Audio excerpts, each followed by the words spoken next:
اللہ نہیں پکڑتے. اس کی وجہ کچھ اور ہوتی ہے. اس کے اللہ تعالیٰ نے قوانین بنائے ہوئے ہیں. اس قانون کو قانون استدراج کہتے ہیں کہ ظالم کو اللہ تعالیٰ مہلت دے رہے ہوتے ہیں, اس کی رسی ڈھیلی کر رہے ہوتے ہیں, کیونکہ وہ رب العالمین ہے. اس کو رزق نہیں ملتا ہے, تناتن اپنے پھیپھڑوں میں رب کی پیدا کی ہوئی ہوا وہ لے جا رہا ہوتا ہے, رب کی زمین پہ چل رہا ہوتا ہے, آسمان کی چھت کے نیچے زندگی بسر کر رہا ہوتا ہے. وہ اپنی اولاد میں مست ہوتا ہے, خوش و خرم ہوتا ہے.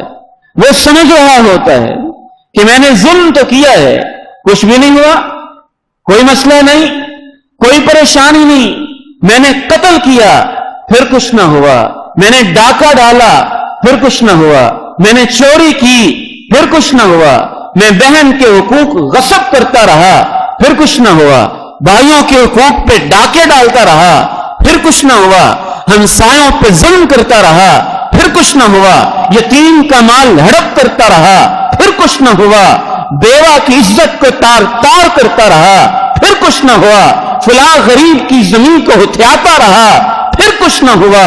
وہ سمجھ رہا ہوتا ہے کچھ بھی نہیں ہوتا, کوئی مسئلہ نہیں ہے, لیکن رب تعالی غافل نہیں ہوتے, وہ دیکھ رہے ہوتے. یہ قانون استدراج ہوتا ہے, بلکہ بعض دفعہ اس کا ظلم بڑھتا جاتا ہے اور اس پر عارضی طور پر رب کی نعمتیں بڑھتی جاتی ہیں, اس کی زیادتیاں بڑھتی جاتی ہیں, اور اس کے گھر میں دولت کی ریل پیل ہوتی جاتی ہے. اس کا ظلم بڑھتا جاتا ہے اور اس کو ترقیاں ملتی جاتی ہیں, اس کے ظلم بڑھتے جاتے ہیں اور اس کی پروموشن ہوتی جاتی ہے, اس کے ظلم بڑھتے جاتے ہیں اور اس کو اولاد کی نعمت ملتی رہتی ہے, زمین اور جائیداد میں اضافہ ہوتا رہتا ہے. اس بارے میں اللہ کے پیغمبر علیہ الصلوۃ والسلام نے اپنی حدیث مبارک میں اس قانون کی طرف اشارہ کرتے ہوئے ارشاد فرمایا, اسے قانون استدراج کہتے ہیں. ان اللہ تعالی لیملی للظالم, اللہ ظالم کی رسی کو بلا شبہ کبھی کبھی ڈھیلا کر دیتے ہیں. ڈھیلا اس لیے کرتے ہیں اتمام حجت ہو جائے, ڈھیلا اس لیے کرتے ہیں میری ربوبیت کے کرشمے یہ دیکھ لے, ڈھیلا اس لیے کرتے ہیں شاید سبق حاصل کر جائے, ڈھیلا اس لیے بھی کرتے ہیں شاید واپس پلٹ آئے, ڈھیل اس لیے بھی دیتے ہیں شاید توبہ کر جائے. لیکن جب وہ توبہ نہیں کرتا ہے, واپس نہیں پڑتا ہے, اذا اخذہ لم یفلتہ, پھر اللہ ایسے پکڑتے ہیں کہ دنیا کی کوئی طاقت پھر اللہ سے اس کو چھڑوا نہیں سکتی, اچانک پکڑ لیتے. اس کو قانون استدراج کہتے ہیں.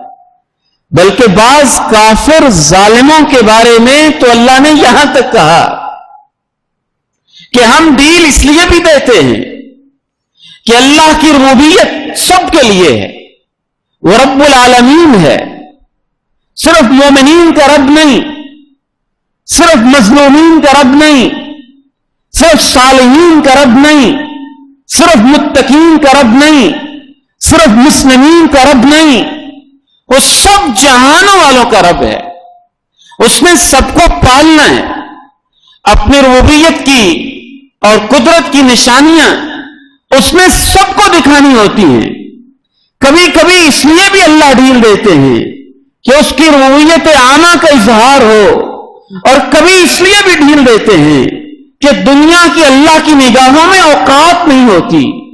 یہ اللہ ظالموں کو بھی دے دیتے ہیں, مظلوموں کو بھی دے دیتے ہیں, کافروں کو بھی دے دیتے ہیں, مومنوں کو بھی دے دیتے ہیں.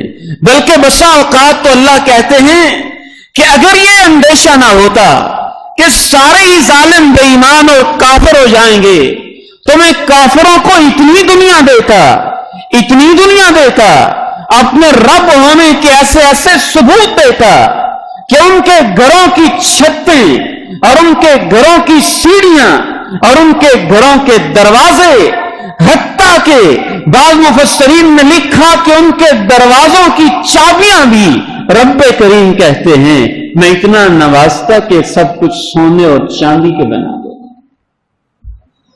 وَلَوْ نَشَاءُ لَجَعَلْنَا لِمَنْ يَكْفُرُ بِالرَّحْمَنِ